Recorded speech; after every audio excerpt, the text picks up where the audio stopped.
Now surely one of the most anticipated smartphones of 2020 has to be Sony's new Xperia 1 Mark II flagship phone, especially if the comment section on all of my videos is anything to go by. It's a situation that's certainly not helped by those ever increasing delays, although to Sony's credit they appear to be down to the fact that the manufacturer wants to improve the camera tech as much as possible to make sure it puts out some really top quality optics to rival the likes of Samsung's Galaxy S20s and Huawei's P40 Pro. But this week it appears that Sony Mobile has decided to stop just teasing us all and actually spunk out a couple more details on the Xperia 1 Mark II's camera setup and features, including finally a couple of photo samples too. So now we have a more or less complete picture on what to expect from Sony's Xperia 1 Mark II camera setup ahead of the official release. So here's the full skinny, and for more on the latest greatest tech, please do subscribe and ding that notifications bell. Cheers! Now first up, we basically already knew what to expect as far as the hardware goes. What you get here is a triple lens setup with a 12 megapixel f1.7 primary lens, you get a 12 megapixel f2.2 ultra wide angle lens,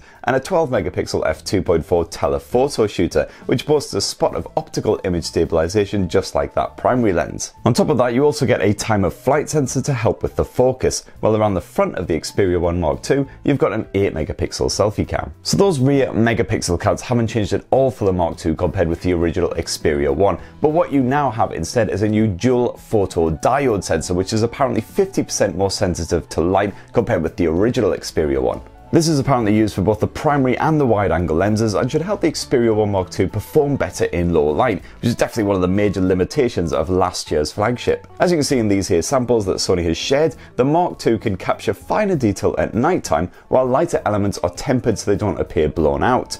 It's quite a subtle difference at first glance, but there is a definite improvement when you look closer. One of the other big upgrades compared with the original Xperia 1 as well is the improved autofocus and auto exposure, which now allows the phone to burst shot at a stunning 20 frames per second. While the camera can actually perform up to 60 calculations a second when working on the focus, with dedicated eye autofocus now for both humans and animals. And that is of course just with a primary lens, but even the telephoto and wide angle lenses can perform burst shot up to 10 frames per second while performing up to 30 calculations in the same time frame, so not much of a sacrifice if you do want to get a different viewpoint. Factor in that time of flight lens and the improved face detection autofocus, which now uses 70% of the sensor surface, and your subject should be kept pin sharp even when bounding about the place, whether you own a hyperactive dog or a similarly hyperactive small human being. And with the Xperia 1 Mark II, we also have an introduction to a partnership between Sony and Zeiss as well. We're obviously already used to seeing Zeiss branded optics on Nokia smartphones,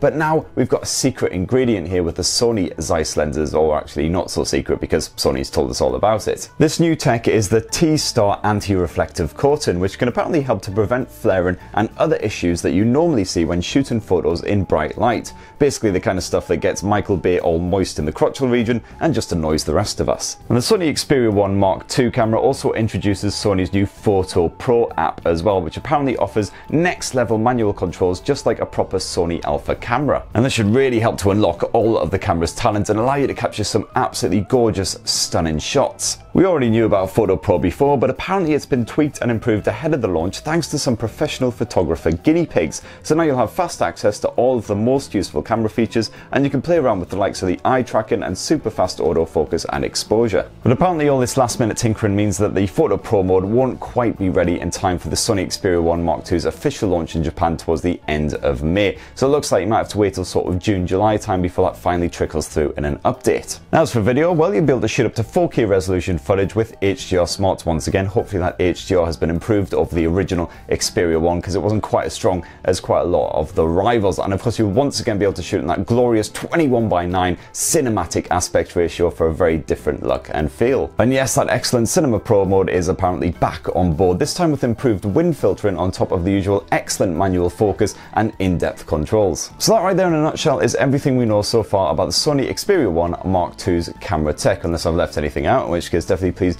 bung it in the comments down below. But definitely very excited about finally getting my hands on the Sony Xperia 1 Mark II for an in-depth test of that camera tech. So please do let me know what you think down in the comments below. Will the Mark II be a winner, or will it be a bit of a dud? What's your own personal opinion so far based on everything we've heard? Please do subscribe, ding that notifications bell, and hopefully I'll be able to bring you a review of this bad boy soon. Cheers everyone, love you!